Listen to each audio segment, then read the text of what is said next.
Many people don't realize that in the 100 years between 1900 and 2000, over 60% of Nobel Prize winners believed in God. That's point number one. That's amazing. Amazing in what way? Because I'd argue that it's amazingly unexpected. Yes, unexpected, remarkably unexpected even, if God exists. When we talk of faith and science, we talk about the Christian faith and science.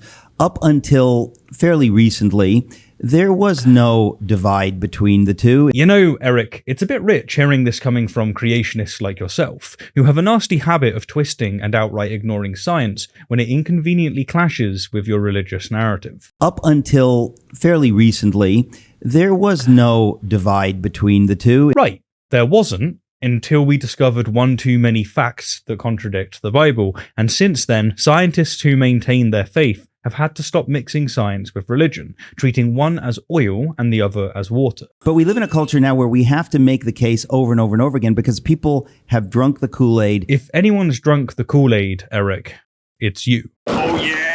Many theists have been serving up creationism as a falsely scientific cocktail, even attempting to slip it into the science classroom under the guise of alternative theories. Because if they recognized evolution, their fundamental views would face a difficult challenge. Anyhow, let's get some context in place. Today, we're going to dive into a topic that's as old as science itself, the relationship between science and religion. Specifically, we're going to dissect claims made by John Lennox in a conversation with Eric Metaxas, starting with a succinct assertion that's going to take a fair amount of energy to unpack. Many people don't realize that in the 100 years between 1900 and 2000, over 60% of Nobel Prize winners believed in God. That's point number one. That's amazing. But is it amazing? Really? A few inches later. If I had to take a pun, I'd presume that John's referring to Burek Shaliv's book, 100 Years of Nobel Prizes, which provides a broad analysis of Nobel laureates from 1901 to 2000. He argues that approximately 60% of Nobel Prize winners believed in some form of Christianity. But you know what? We'll make this even stronger for our apologists by assuming that all of these winners, they all affirmed the same form of Christianity as Eric and John. That's amazing. What's actually amazing here, and conveniently overlooked by John and Eric, is that if this statistic is accurate, it actually demonstrates a much higher rate of atheism among Nobel laureates compared to the general population during that time. To elucidate, John and Eric think that parading the fact that 60% of Nobel Prize winners believed in God is a big win for their side. But when you really think about it, if this statistic is true, it's actually a massive own goal. Why? Well, consider this. The implication here isn't just about who believes in God, but also who doesn't. If 40% of these intellectual giants, the cream of the crop of their respective fields, did not believe in God, what does that tell us? It suggests that among those who are pushing the boundaries of human knowledge, a significant number find no need for the God hypothesis in their understanding of the universe. This is especially striking when you juxtapose it with general public belief trends.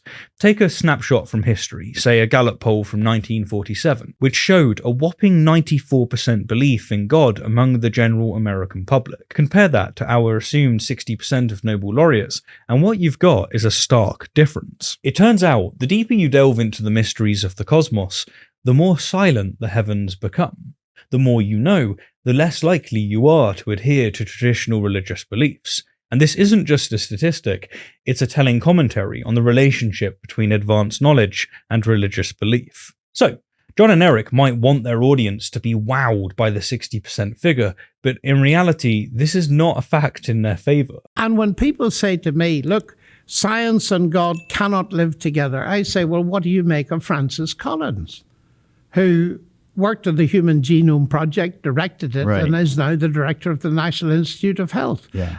And what do you make of Bill Phillips, who won the Nobel Prize for Physics? They're both Christians. You see, if science and God were total aliens and enemies, you would never have a Nobel Prize winner for physics who's a believer. You just wouldn't get it. And that's enough to tell me that this assumption that science and God are enemies, there's something seriously flawed with it.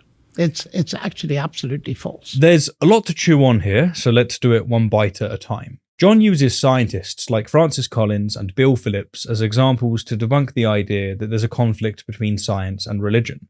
But what he glosses over is the fact that these scientists, while being devout believers, also hold very liberal interpretations of scripture. For instance, neither Collins nor Phillips are creationists like Eric or John. When their scientific understanding clashes with their reading of the Bible, they don't contort the science to fit their scripture.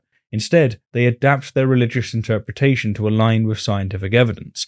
That is a crucial distinction that John and Eric completely miss, let alone practice. They, on the other hand, bend over backwards trying to make science conform to their less flexible biblical interpretations. This is why they're forever misrepresenting science, demonizing atheists, and overplaying their hand. And let's address the bigger elephant in the room. The idea that science and religion are in conflict doesn't entail that religious people can't be good scientists. Of course they can.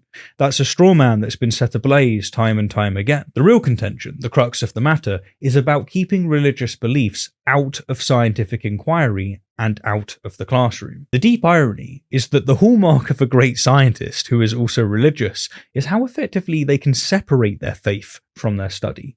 When they step into the lab, they leave their religious hats at the door. So, when John brings up these examples, he's missing the point. It's not about whether religious people can do science, it's about how they do science. Or as Neil deGrasse Tyson has eloquently put it, productive scientists do not bring their Bible, their scripture, their holy books into the lab because they do not mix there. So they draw a line in the sand and they do one in one place, then they worship on the weekend, Saturday or Sunday, whatever is your religious tradition, there. So the next time someone like John or Eric tries to use the religious beliefs of Nobel laureates as a trump card in the science versus religion debate, remember, it's not about who believes in God and who doesn't. It's about how one approaches the quest for knowledge. When John and Eric trout out examples like Collins and Phillips, what they're failing to grasp, or perhaps choosing to ignore, is the essence of what makes these scientists both successful and religious. They do not meld their faith with their science. No divide between the two. On the contrary, they maintain clear boundaries between the two. That's amazing.